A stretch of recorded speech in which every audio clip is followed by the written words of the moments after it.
You can have a risk estimator made with slight harm, moderate harm, extreme harm, very unlikely, unlikely, likely, very likely. So when there is a very low risk, then you have level 1. When you have a low risk, level 2. So these two type of risk are acceptable. Medium risk is 3, high risk and very high risk, that is 5. So medium, high and very high have to be reduced to low or very low. So for that you have to use control measures to reduce your risk. So here very low is acceptable, low is tolerable, medium is which has to be reduced to acceptable, tolerable. High is unaccepted unless reduced. Very high is also unacceptable unless reduced. So for very low risk, you don't require any further control actions. Low risk also, you don't require any further control actions. Medium risk, you got to reduce by control measures. High risk you have to reduce, and very high also to reduce. So now this is an example made. You can add your points here. Let's enlarge it more. So preferable you make this kind of format, because MMD will accept this kind of format. Your companies might have different kinds of format, but better make this kind of format where you have serial number, description of identified hazards, likelihood of harm, severity of harm, and basis that what is your risk factor.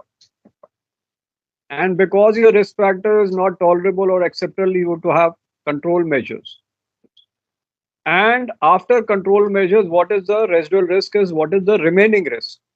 If it's still not controllable, if it is not still tolerable or acceptable, you have to have additional control measures to reduce it to 1 or 2.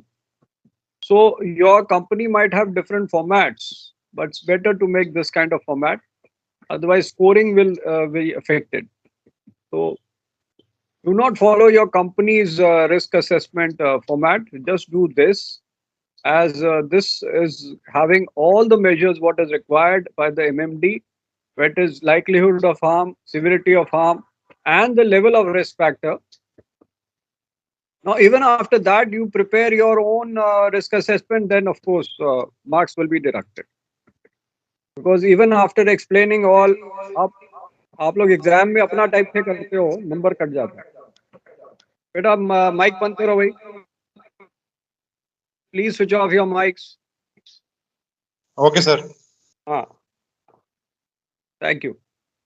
अब क्या है कि hazard क्या है कि आप collapse कर रहे हो एनक्लोज स्पेस में, तो toxic gases is a cause which can be methane, which can be H2S, which can be any gas, or it can be reduced oxygen. वो भी आप लिख सकते हो. If your O2 level is low, below 20.9. So you got likelihood of harm, severity can be extreme because you can die. So risk factor is very high. So here you are securing your lines. Space is to be empty, remotely cleaned. Remotely cleaned का मतलब वो तो आप नहीं कर सकते हो.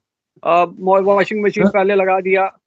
Sir ये टेबल बनाना है क्या सर पेपर में? हाँ, यही टेबल बनाना है, यही फॉर्मेट में बनाना है. सर ये तो मैं समझा रहा था सर. कितना याद रखेंगे सर, भूल जाएंगे हम तो. नहीं भैया, इसमें याद करने का तरीका यह है कि एक लिखोगे क्या आपका आइडेंटिफाइड हैजर्ड है. पहले एक बार 2 बार और बता देता हूँ ऊपर में क्या लिखना है. आपका हार्म का लाइक्लीहुड या प्रोबेबिलिटी कितना है, आपकी सेवेरिटी हार्म की कितनी है, उसके बेसिस पे आपका रिस्क फैक्टर कितना है. और क्योंकि ये 3, 4, 5 में कोई भी हो, तो आपको एक कंट्रोल मेजर लगाना पड़ेगा इसको कम करने के लिए. तो जो बच गया वो रेसिडुअल रिस्क है. अब आपने कंट्रोल मेजर लगाया, अब ये 3 या 4 या 5 है, तो फिर आपको एक्स्ट्रा लगाना पड़ेगा रेसिडुअल कंट्रोल मेजर. ये एक्स्ट्रा कंट्रोल मेजर है, उसके बाद फाइनल रिस्क है. अब क्लियर हुआ कि नहीं हुआ? अभी क्लियर है कि नहीं? क्योंकि ये सब समझाने के बाद फिर आपके एग्जाम में वही हो जाता है, दिल बटा सन्नाटा हो जाता है, फिर गड़बड़ हो जाती है. 2-4 लोग ये अटेम्प्ट करते हैं और वो अटेम्प्ट करते हैं, वो गड़बड़ करते हैं. सर ये सेंड करोगे ना आप नोट सर? हाँ, ये भेज देंगे आपको, बाकायदा भेजेंगे आपको.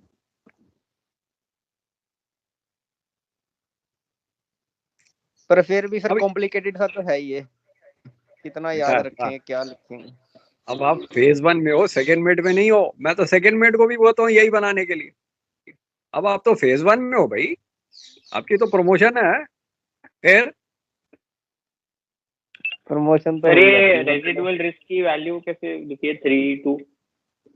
अब बताओ, ऐसा है 3-2-1 क्या बता रहा हूँ, फिर से बता देता हूँ। 3 का मतलब है मीडियम रिस्क, 4 का मतलब है हाई रिस्क, 5 का मतलब है वेरी हाई रिस्क। आप उसको वेरी हाई रिस्क लिख दो, 3-2-1 नहीं लिखो। आपको ज्यादा लिखना है तो 3-2-1 के बजाय आप यहाँ लिख दो मीडियम रिस्क, 2 का लिख दो एक्सेप्टेबल रिस्क या tolerable risk is 1, acceptable is 1, tolerable is 2। तो ये 2 का मतलब यहाँ लिखो टॉलरेबल है, और ये एक्सेप्टेबल लिख सकते हो instead of 1 sir no risk भी आएगा क्या इसमें? भाई कोड पहले लिख दो, क्योंकि एग्जाम में जितना ज्यादा लिखोगे उतना ज्यादा टाइम लगेगा।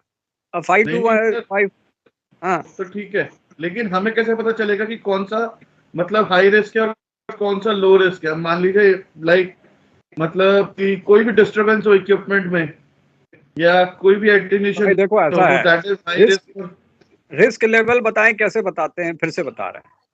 अगर उसकी लाइक्लीहुड या प्रोबेबिलिटी ज्यादा है, ठीक है, अगर उसकी प्रोबेबिलिटी ज्यादा है और एक्सट्रीम हार्म है तो वेरी हाई रिस्क है। तो दोनों है, बंदे की मौत हो सकती है और वो हो सकता है, वो प्रोबेबिलिटी है, तो that is a very high risk. If it is harmful and if it is basically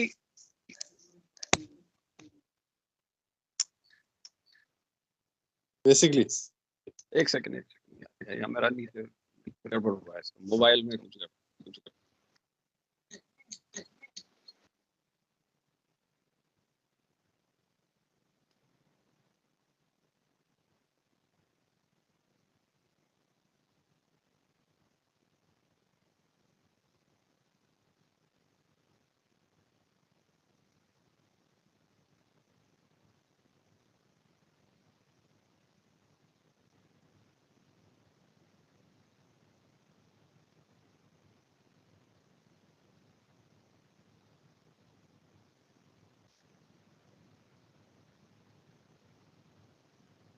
अच्छा फिर से समझाते हैं। अगर आपका प्रोबेबिलिटी लो है और कोई हार्म नहीं है तो वेरी लो रिस्क है, ठीक है। जैसे कि अगर आपका मैनहोल खुला है, वहां कोई चोट किसी को लगी ही नहीं कभी, ना कोई हार्म हुआ है, लेकिन मैनहोल खुला है का मतलब वो एक्सट्रीम हार्म दे सकता है, बंदा गिरे तो मर सकता है, लेकिन कभी कोई गिरा ही नहीं है वहां, तो वेरी अनलाइकली है एंड एक्सट्रीम हार्म है, वो 4 रिस्क है। वो मैनहोल खुला हुआ है, रिस्क आपका हाई है, अंधा बंदा मरे तो मर सकता है, लेकिन उसकी प्रोबेबिलिटी बहुत लो है क्योंकि कोई गिरा ही नहीं है, क्योंकि आपने उसके आसपास वो पॉइंट्स लगा दिए और मार्किंग कर दिया कि वहां कोई गिरे ना, तो वो हाई रिस्क है। अगर आपने उसको पूरा ही सील कर दिया आसपास तो फिर उसका स्लाइट हार्म ही रहेगा, क्योंकि उसकी प्रोबेबिलिटी भी नहीं होगी ना आप कोई गिर सकता है।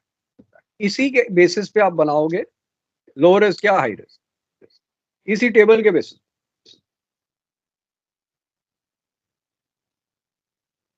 जैसे अगर समझ गए ना, ये तो सेकंड मेट्स में किया हुआ है बेटा, बार बार हो रहा है ये, सेकंड मेट्स में तो किया हुआ है।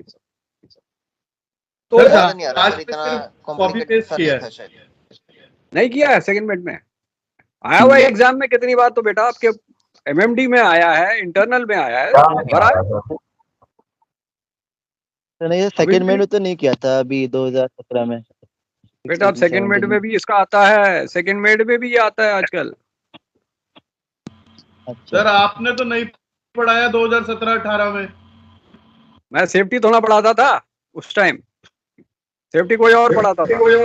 सर ऐसे ऐसे टॉपिक हटवा दो ना सर, बहुत कॉम्प्लिकेटेड हो रखे हैं। बेटा आप जहाज में आप चीफ ऑफिसर बन रहे हो और आप कहते हो टॉपिक हटा दो, तो आईएसएम को भी हटा दो बेटा, इसको क्यों रखें? बना बनाया भेज सर बात चलाना ही तो है, बनाना थोड़ी है। ये सब तो एसएमएस में बना बनाया रहता है। अरे भाई लेकिन एग्जाम में तो बना बनाया नहीं मिलेगा ना, उसमें लेकिन तो सर सर बनाना थोड़ी है जहाज बेटा, इसमें तो बनाना पड़ेगा, 25 नंबर है। अब आप जाके एमएमडी से लड़ाई करोगे, हम तो बनाएंगे नहीं, तो फिर अलग बात है। फिर सर ये क्वेश्चन फिक्स है सर, आता ही है या सर आ सकता है? आता ही है वो, चलो चॉइस में आता है, आता तो है, चॉइस है ना आपके पास, 7 क्वेश्चन में से 6 करने, अब आप छोड़ दो। ही देंगे सर चॉइस में है तो। वाह, हाँ तो उसमें दो बंदे करते हैं, मैं जानता हूँ ना, पूरे बैच में 2 ही बंदे अटेम्प्ट करते हैं और वो भी गड़बड़ करते हैं, क्योंकि अगर सर मैं अटेम्प्ट सही करूंगा करोगे और सही बनाकर आऊंगा। बात ठीक है, फिर तुमको 25 नंबर पूरे मिल जाएंगे। सर ये क्वेश्चन ही ऐसा है सर, इसमें आप जितना एग्जांपल लिखो, जितना इसका रिस्क लिखो, अगर एग्जामिनर को नंबर देने होंगे तो वो अच्छे नंबर देंगे, नहीं तो बोलेंगे नहीं ये भी हो सकता है वो भी ना हो ना सकता ना है। सर ना इसमें नहीं ऑप्शन नहीं कितने सारे होते नहीं, हैं। एक सेकंड, एक सुनो पहले, अगर आपका ये फॉर्मेट सही है ना तो नंबर ज्यादा कटेगा नहीं, हाँ। ठीक है। अगर ये पूरा ओके फॉर्मेट सही है तो एग्जामिनर को इसके अंदर झांक के ज्यादा देखने वाला नहीं है, आई बात समझ में। ओके ओके बट ये नहीं कि वाला लिख दो, क्या टहलने निकल गए वो सब लिखना, ये सब उल्टी सीधी नहीं लिखना, जो एक्चुअल है वो लिखो। सर Points वही लिखने हैं। ये जो कोड्स लिखे हैं इनकी जगह पे अगर 1 2 जैसे 3 है, 3 की जगह पे 4 लिख दिया, या 2 की जगह वो पे लिख चलता दिया है, ये पता है, ऐसा है, ये रिस्क असेसमेंट जो है आपके ऊपर है, आप उसको क्या सोचते हो। अब ये अगर उससे बंदा मर रहा है, आप बोलो नहीं उससे तो खरोच ही आएगी, वो तो बहुत फर्क हो जाता है ना। हाँ उसकी टांग टूट सकती है और मर गया, वो दोनों में फर्क है ना, तो थोड़ा फर्क है 4 और 5 में बस। वो तो बेसिकली आप सर ये एक फॉर्मेट का क्वेश्चन था याद होनी चाहिए सर, फॉर्मेट हाँ। का। ओके हाँ बोलो सर, बोलो ये क्या ऐसे बोल अभी अपने शिप पे भी सर बनाता था मैं सर, ऑलमोस्ट फॉर्मेट ऐसे ही था बट थोड़ा सा इससे डिफरेंट था सर, बट वो भी रिस्क असेसमेंट बनाते ही थे, अच्छा था वो भी, तो वो बना सकते हैं उस टाइप में, यही होना चाहिए। बट ये बेटर रहेगा, वो बना दो ठीक है। पूरे नंबर तो नहीं मिलेंगे ना, थोड़ा थोड़ा कटेगा, सीधी बात है। ओके अब हम पढ़ा रहे हैं ये और आप बनाओ कुछ और, तो एग्जैक्टली तो वो नंबर नहीं मिलेंगे ना। नहीं सर, प्रॉपर रिस्क असेसमेंट ही बनाएंगे, जो शिप पे जैसे मेरे कंपनी में जो था तुम्हारे और में वो भी क्या था, प्रॉपर ही था तुम्हारे में क्या था, चलो तुम बताओ।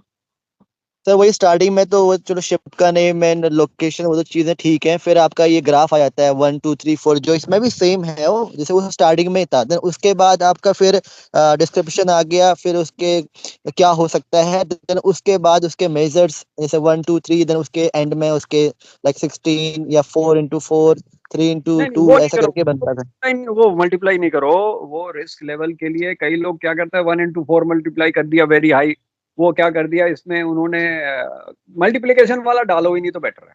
कुछ लोग क्या करते हैं इसको 1 कर दिया और इसको 5 कर दिया, 1 into 5 5 हो गया, वो हाई रिस्क हो गया। ऐसा कर सकते हो लेकिन इसमें नहीं करो तो बेटर है। लेकिन कुछ में है कि आप इस लेवल्स को मल्टीप्लाई कर दो, जैसे 1 into 5 तो हाई हो गया, लेकिन अब 1 into 5 में ये हाई नहीं होगा, क्योंकि अगर ये सपोज 1 2 3 4 है और ये 1 है, ये ब्रैकेट में नंबर है, ये नंबर क्या है सर, ये समझ नहीं आ रहा। Very low risk 1 2 3। अच्छा अच्छा है, ये बताओ, ये वेरी लो रिस्क अगर मैं यहाँ लिख दूं 1, ठीक है, अब अभी आपको बता देता हूँ, अभी आपको समझ आ जाएगा, ये 1 है, ठीक है। वेरी लो रिस्क अगर निकला वो 1 है, लो रिस्क निकला अब आपको समझ आ जाएगा वो 2 है, ठीक है। यहाँ तक समझ आ गया। मीडियम रिस्क जो है वो 3 है, अब आया समझ। हाई रिस्क बस ये है, मतलब सीरियल वाइज है सर, कोई नंबर का वो नहीं है, हैं? आया समझ। हाँ वेरी सर आ हाई, गया। अब आया तो समझ। सर तो आप कह रहे कि अच्छा अच्छा नंबर ना लिखे हम वेरी लो लो मीडियम डायरेक्टली वो लिख दें, ताकि वही लिख दो। अब बात बन गई सर, अब बात बन गई, बस बस सर हाँ बस। देखो, मैं आपको थोड़ा आसान में हल्का में कराने के लिए कई बार क्या आपको लिखने में टाइम लगता है, तो आप पहले हाँ फॉर्मेट तो वेरी लो का मतलब ये, इसका मतलब ये, और 1 2 3 4 लिख दो, खत्म बात। इसके ऊपर okay format okay very low का मतलब ये। अगर आपको वेरी ही लिखना है तो लिखो पूरा, हमने किसने रोका है। ओके ओके ठीक है। ये आपको तो लिखना पड़ेगा ना, टाइम लगेगा ना उसमें। एमएमडी में टाइम है आपके पास लिखने के लिए या नहीं है? नहीं है ना टाइम। टाइम तो डिपेंड करता है, क्वेश्चन अगर आ रहे हैं तो टाइम है, नहीं आ रहे तो सर नहीं है। नहीं, सेफ्टी पेपर में टाइम नहीं मिलता, बहुत लिखना पड़ता है। ओके सर, तो यही बेटर है सर, लाइकली एंड ऐसे लिख के, इससे हाँ ज्यादा हाँ, कंफ्यूजन भी नहीं रहेगा एंड अब आया समझ। क्योंकि अगर आप अपनी तरीके से लिखोगे हो सकता है आप ज्यादा टाइम ले लो और मार्क्स भी उतने आए नहीं, तो फायदा क्या है। आया समझ। और ये सर रेसिडुअल रिस्क के नीचे भी जो नंबर लिखे हैं 3 2 सर, ये वाले 3 का मतलब मीडियम है, और अगर रेडियल रिस्क 2 से ज्यादा फिर आपको एडिशनल कंट्रोल मेजर लिखना पड़ेगा, ताकि आपका या तो टॉलरेबल हो या एक्सेप्टेबल हो। एक मतलब एक्सेप्टेबल है, 2 नंबर टॉलरेबल है। इसके बाद आपको कोई और कंट्रोल मेजर डालने की जरूरत नहीं है। मतलब एक बार आपने लगाया, कुछ बच गया जो आप नहीं उसको सहन कर सकते तो आपने और लगाया, ताकि आप जो सहन कर सकते हो रिस्क वो ठीक है। अब समझ में आया? मैं हिंदी में पूरा समझा। 2 नंबर तो लो है सर, लो से ज्यादा होगा तो उसके लिए लो से ज्यादा हो तो अब एडिशनल करो। अब ये 2 है तो 2 के लिए एडिशनल धोना लगा है, तो सीधा साफ हो गया 2 नंबर 2। Yes sir okay. अब समझ आया? एंड सर हाँ सर, अब अगर पहले ऐसा वाले में है- सर 3 था, हमने एडिशनल मेजर लगा के उसको 1 कर दिया। बस ओके इसमें आप कुछ भी भर दो जो आप कंट्रोल मेजर कर सकते हो। अगर वहाँ टॉक्सिक फ्यूम्स है, आप एससीबी लगाओगे, ये लगाओगे, वो लोग एससीबी पहन के जाओगे, सब है। O2 एनालाइजर सब यूज करो, सब लिखो। ये सब आप अपने हिसाब से लिखो। ये सब ये नहीं कि यही रट्टा मारो, ऐसा नहीं है। सिर्फ फॉर्मेट का रट्टा मारो, बाकी आपको लिखना है। ओनली फॉर्मेट ऊपर का क्या लिखना है वो रट्टा मार लो, बाकी अपनी मर्जी से लिखो। ठीक है? हाँ जी समझ ये नहीं कि मैंने जो लिखा वही करो, आप अपने हिसाब से करो। 8-9 पॉइंट बना दो, आपको पूरा नंबर मिल जाएगा। क्या है इसमें? फायर एक्सप्लोजन है, डस्ट फ्लेम से हो सकता है, रिस्क हाई है, तो आप क्या करोगे इसके लिए? अब आपने सब वेंटिलेट कर दिया, प्योर ऑक्सीजन नहीं डाला, डिफेक्टिव यूज नहीं किया, और आपने इंट्रिंसिकली सेफ डिवाइस फॉलो किया, मॉनिटर किया, सब कुछ किया, तो आपका रिस्क 2 है, एक्सेप्टेबल है, टॉलरेबल है। तो फिर आपने कुछ और यूज नहीं किया, 2 नंबर पे आए। आप स्लिप कर सकते हो, जिसके कारण लाइट वाइट, तो नॉन स्लिप चीज यूज करोगे, ताकि आप पीपी पहनोगे, सब कुछ पहनोगे, ताकि आपका 1 नंबर आए, एक्सेप्टेबल। कोई बात नहीं, एक्स्ट्रा कुछ डालने की जरूरत नहीं, 1 आ फाइनल। ठीक है? ठीक। ऐसे 5 लिखा हुआ है, एंड ऐसे सर हजार्ड कितने? 7 8? 7-8 लिख देना। या तो मैंने 5 लिखे दिखाने के लिए, अकॉर्डिंगली सारा लिखना। इलेक्ट्रोक्यूशन हैजार्ड ये है, आइसोलेट करो। अभी और टाइप के दिखा देते हैं आपको। तो सर लेकिन एग्जाम में किस टाइप की सिचुएशंस आती है? भाई देखो, आप वेल्डिंग करने जा रहे हो, होल्ड में, रिस्क असेसमेंट करो। आप एनक्लोज स्पेस एंट्री कर रहे हैं, रिस्क असेसमेंट करो। वर्किंग अलॉफ्ट, रिस्क असेसमेंट करो। तो जहां भी आपकी हैजार्ड है वहां करोगे। पेंट कर रहे हो अपना फनल एग्जाम पेंट, सिनेरियोज यही सारे आते हैं, एनक्लोज स्पेस वगैरह के। हाँ आपके फनल पेंटिंग है वो भी आ सकता है, लाइट बल्ब चेंज कर रहे हो वो भी आता है। ये सब तो सेकंड मेट्स में बहुत बार आ चुका है। अब ये वाला क्या है? अब आपका ये वाला है preventing slip trips and falls, और ये वाला है इसका falling from ladder, falling from height, क्या क्या वही चीज करो। वेसल साउंड करा, रेड हेड है, तो वर्किंग अलॉफ्ट में क्या क्या करोगे वो सब लिख सकते हो। सिमिलर केस, ये देखो, ये सारा कुछ फॉलिंग आउट साइड, ये सारा है, राइट? तो ये सारा रिस्क असेसमेंट का ही तो है। ये सारा आपको भेज दूंगा। समझ आया कि नहीं आया? Yes sir. ये तो यार बच्चों वाला खेल है यार। सर आ तो रहा है, स्पीड थोड़ी फास्ट हो जाती है सर आपकी, इसलिए समझ नहीं। स्पीड तो बेटा हमारी अभी लॉ कराया, क्या स्पीड में कराया इनको बच्चों को? सेकंड मिनट में बहुत तेजी से करा, और लेकिन सबको समझ भी आ गया। सर अगर समझ नहीं आए, सब ऊपर से जाए तो फिर फायदा क्या सर? ना ना ना ना ना ना ना, हमने पूरा अच्छी तरह घुसेड़ के दिमाग में घुस के एकदम पढ़ाया है उस स्टाइल में। ऐसा नहीं है, एम नहीं है। हाँ सर आपको लगता है ना सर, हमारे तो नहीं आता ना सर, हम तो बच्चे थोड़े आराम से जाते सर। अच्छा, अब बताओ क्या समझ नहीं आया? बताओ मुझे, बताओ क्या समझ नहीं आया? हम उसको पकड़े हैं, क्या समझ नहीं आया? ये देखो, ये तो आता है क्वेश्चन, चाहे तुम मानो या ना। एक तो एसओपी का कब कब आता है, जो है ये तो पर्सन टू पर्सन डिफर कर सकती है, like someone might write some might write. नहीं देखो, ऐसा है, हम ये नहीं कह रहे कि यही लिखो। हम कह रहे हैं आप इसा अपने एक्सपीरियंस से लिखो। अब आप रिस्पॉन्सिबल बन रहे हो, चीफ ऑफिसर बन रहे हो, तो आप अपने एक्सपीरियंस से लिखो, लेकिन फॉर्मेट वही होगा। अंदर में क्या लिखोगे आपकी मर्जी, ऊपर में यही होगा। सर कितने मार्क्स का आता है ये? 25 नंबर, आपकी मर्जी है फिर क्या करना है। सर कितने दे देते हो आप? भाई अगर सही फॉर्मेट निकला तो, अगर सब सही पॉइंट लिखा, 6-7 लिख दिया, तो मैं 24 भी दे दूंगा, 23 भी दे दूंगा, डिपेंडिंग। 25 तो फिर थोड़ा बहुत ऊपर नीचे काटना पड़ता है ना 1 नंबर, तो 24 तक मैं दे देता हूँ कईयों को, अगर अच्छा लिखा तो। लेकिन ये फॉर्मेट चेंज कर गया तो मैं उसको 10, 12, 13 ऐसे देता हूँ। ये भी देखो, और कईयों को 5-6 भी आया, क्योंकि वो पूरा कुछ गड़बड़ कर दिया उन्होंने, अपने हिसाब से कुछ लिखना शुरू कर दिया, जिसमें ना रिस्क लेवल लिया, ना कंट्रोल मेजर लिखा, ना रेजिडुअल रिस्क लिखा, फिर हम सब जगह हिसाब से काट देते हैं। 5-6 तो सर ज्यादा कम हो गया, ना इंसाफी कर देते हो आप थोड़ा बहुत। बेटा ऐसा है, अगर आपने रिस्क असेसमेंट के बजाय चेकलिस्ट किया तो अंडा दूंगा, ये भी देख लो। कई लोग क्या है, रिस्क असेसमेंट के बजाय चेकलिस्ट यस नो कर देते हैं, जीरो पूरा। चेकलिस्ट और रिस्क असेसमेंट में बहुत फर्क है। जैसे आपके आलू तो पूरा ही अलग हो गया, आलू और प्याज में है वो फर्क है, तो बिना अंडा बन जाता है उसमें। ये बात तो सही सर। हाँ, तो ना आलू बना ना प्याज बना, वो अंडा मिल गया उसको। अब देखो 25 नंबर पूरे गए ना मेहनत करने के बाद, फायदा क्या? तो थोड़ा समझ लो अभी, तो बाद में रटने की जरूरत नहीं पड़ेगी। क्या समझ नहीं आए बताओ फिर से मुझे। ये 25 नंबर आते ही हैं, क्या नहीं समझ आया ये बताओ। क्योंकि इससे ये वाला कोर्स यहाँ खत्म हो जाता है, उसके बाद हम वापस शुरू करते हैं रिवाइंड LSA से। यहाँ कोर्स खत्म हो जाता है, उसके बाद हम रिवाइंड शुरू करते हैं स्टार्टिंग से LSA से। तो ये एंड होता है कोर्स का, आपके लिए नहीं है लेकिन आपके लिए शुरुआत है। LSA पे आएंगे अभी, खत्म हो गया सर सेफ्टी का भी? अरे नहीं यार, मतलब मैं अगर शुरू करूं LSA से तो ये एंड है। ये रिस्क असेसमेंट पे लॉ, मतलब ये लीगल वाला रिस्क असेसमेंट में आता है, उस पर खत्म हो जाता है। ISM का पार्ट है नहीं ये, यहाँ खत्म हो जाता है। अब मैं LSA से शुरू करने वाला हूँ, शुरू करूं? इसमें ध्यान देना है अभी। देखो वीडियो कुछ भी दिखाऊं, ये फॉर्मेट गड़बड़ हो गया तो उसका कोई फायदा नहीं है, वीडियो का भी कोई फायदा नहीं।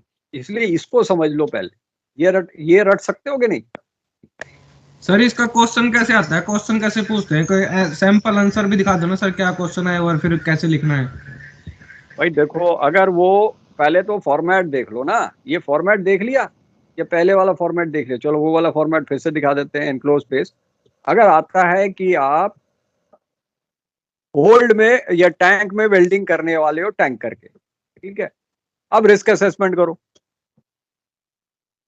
तो उसमें क्या क्या चीज का होगा? एक तो एनक्लोज स्पेस एंट्री का होगा, एक होगा वेल्डिंग का, वो सब मिला के आप बनाओगे ना रिस्क असेसमेंट।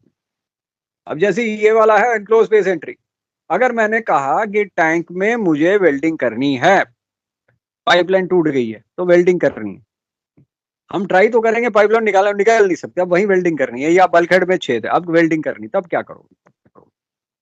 अब आया समझ? इस टाइप का, ये नहीं कि सिंपल बल्ब चेंज करा, वो तो एक ही चीज वर्किंग अलोफ्ट हो गया, थोड़ा सा मिक्स करके देते हैं। तो सर एक ही टेबल में दोनों बनाएंगे, एनक्लोज स्पेस का भी और उसका वेल्डिंग का भी, हॉट वर्क का?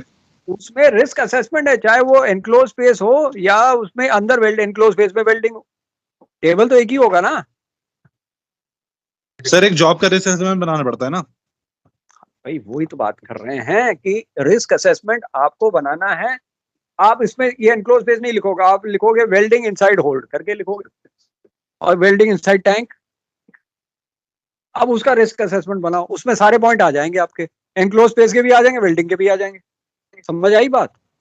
सर अगर वेल्डिंग के पॉइंट्स लाइक हजार्ड्स हम लोगों ने मिस कर दिया, नहीं लिख पाए या कुछ और ध्यान में नहीं रहा और सिर्फ एनक्लोज वाले ही डाल दिए, देन चले कुछ तो मिलेगा यार, थोड़ा बहुत तो मिल ही जाएगा ना, थोड़ा कटेगा। अगर टेबल ना ही बनाए तो खाली पॉइंटों में अंतर लिख दे दो, फिर तो कुछ मिलेगा नहीं। क्या मिलेगा? कुछ नहीं, अंडा क्या दूंगा मैं?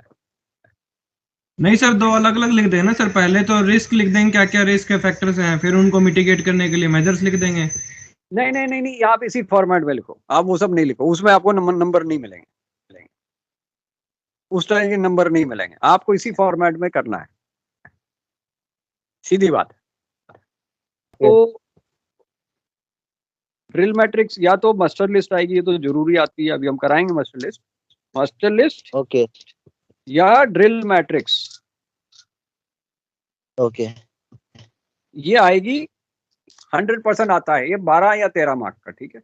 दूसरा आ जाता है LSA का कुछ भी, जैसे कोई भी चीज आ जाती है, जैसे आपका लाइफ राफ्ट आ गया, लाइफ जैकेट आ गया, सबका, हाँ सारा अपैरेटस का 12 नंबर का एक्सप्लेन करना है, 4-5 चीज आ जाती है। फॉन्ट थोड़े बड़े कर दो, हाँ वो 4-4 नंबर के सब ये आता है, ठीक है। सेकंड वाला आता है FFA का। अब FFA में 25 नंबर का आता है, उसमें भी 2 भाग आते हैं। ए आ जाता है प्लान, या तो वो प्लान बनाओ फोम का या CO2 का या स्प्रिंकलर का, वो प्लान बनाना है, ठीक है, और एक्सप्लेन ठीक है करना सर। है, प्लान बना के एक्सप्लेन करना है।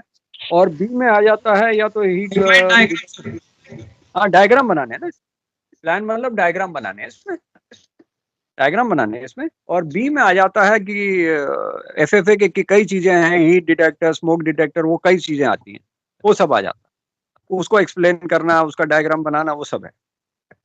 ठीक है, 3 जो है, एक आता है हमेशा पीएमएस का, पीएमएस का PMS क्वेश्चन का 25 नंबर का। हाँ, इसमें आ जाता है कोई भी ऑपरेशनल रेडीनेस आपका, एनी ऑफ योर इक्विपमेंट्स। ठीक है, जैसे आपका हैच ओपनिंग का हो गया, फिर आपका एससीबीए का हो गया, फायर फाइटिंग का हो गया, लाइफ बोर्ड का हो गया, लाइफ राफ्ट का हो गया, ऑपरेशनल रेडीनेस सब चीजों, नोजल का हो गया, ये सारी चीजों का ऑपरेशनल रेडीनेस। सर इसमें करना क्या है? ये टॉपिक तो करवा दिया आपने, लेकिन करना क्या है इसमें? उनके ऑपरेशनल रेडीनेस लिखने हैं सारे, क्या ऑपरेशनल रेडीनेस है, क्या फ्रीक्वेंसी है, क्या वो है। अभी अब दोबारा हो जाएगा ओके। आपका, घबराओ नहीं, अभी आएगा तो अभी दोबारा हो जाएगा। उसमें आपको सर वही क्या, वीकली मंथली वो वाला क्या सर? हाँ, वीकली वाला, वीकली मंथली, वो क्वार्टरली वाला, वो ओके सब सर, बना। ठीक है सर। ठीक है, फिर आपका आता है कंटीजेंसी का। ठीक है, तो कंटीजेंसी कंटीजेंसी के प्लान बनाने हैं, इसमें कई बार एक ही आती है, कई बार 2 आती है कंटीजेंसी, एक्सप्लोजन की, जैसे fire, example. Okay okay, fire की। ओके आपकी जैसे मिक्स हो जाती है, एक टैंकर है जा रहा है, उसका रडर, उसका प्रोपेलर टूट गया, अब वो ड्रिफ्ट हो रहा है, उसकी लीक हो रही है ऑयल, और वो ड्रिफ्ट हो रहा है ऑयल ओके रिग की तरफ। अब उसकी कंटीजेंसी प्लान बनाओ, उसमें 2 चीज हो गई, ऑयल भी निकल रहा है, उसको ईटीए भी लगाना है, हाँ। सारा। फिर कई बार ओके आता है ग्राउंडिंग हो गई, रीफ की ऊपर हो गई, उसका लिखो। कई बार होता है कि ऑयल स्पिल हो गया, कई बार होता है केमिकल स्पिल जहाज पे हो गया, वो सब लिखना कंटीजेंसी प्लान। ठीक है। सर ये कंटीजेंसी में भी पॉइंट्स में लिख सकते हैं ना सर, ये इसका भी कोई टेबल बनाना है? टेबल है उसका, टेबल तो बताया हुआ है आपको, अभी पढ़ाएंगे ना टेबल आपको, पढ़ाए किधर है? तीसरे नंबर अभी, में हाँ अभी पढ़ाया नहीं है। अभी एलएसए एफएफए के बाद में कंटीजेंसी कराता हूँ, पीएमएस बाद में आता है। Okay sir. फिर कंटीजेंसी के बाद 5वां क्वेश्चन आपका या तो पीएससी का आएगा, पोर्ट स्टेट कंट्रोल का आ जाएगा, या इसका आ सकता है आपका डॉक लेबर का आ सकता है, सेफ्टी कमेटी का आ सकता है, ऐसे आ सकता है, ओके सेफ्टी कमेटी सबका आ सकता है। छठा क्वेश्चन आपका एक आ जाएगा, क्या बोलते हैं, और क्या चीज थी, हाँ स्टैंडर्ड ऑपरेटिंग प्रोसीजर आ सकता है, रिस्क असेसमेंट आ सकता है, इन दोनों के बीच में आ सकता है। ठीक है, ओके ठीक है तो सर। रिस्क असेसमेंट तो आता ही है, ये वो नहीं आएगा तो एसओपी आ जाएगा, ऐसे है। आया समझ? और 7वां क्वेश्चन आपका तो ठीक है एचआर सर। आ गया, अच्छा। क्लियर? सर 7 में से हाँ 6 जी सर, करने हाँ जी। हैं, 7 में से 6 करने। तो सर एक सर ये क्वेश्चन पीएमएस का सर। होता है। ओके पीएमएस को तो आता ही है, कई बार 1 कई बार 2। सर 150 मार्क्स का पेपर होता है। सर इनमें से कौन कौन सा टॉपिक कवर हो गया अपना?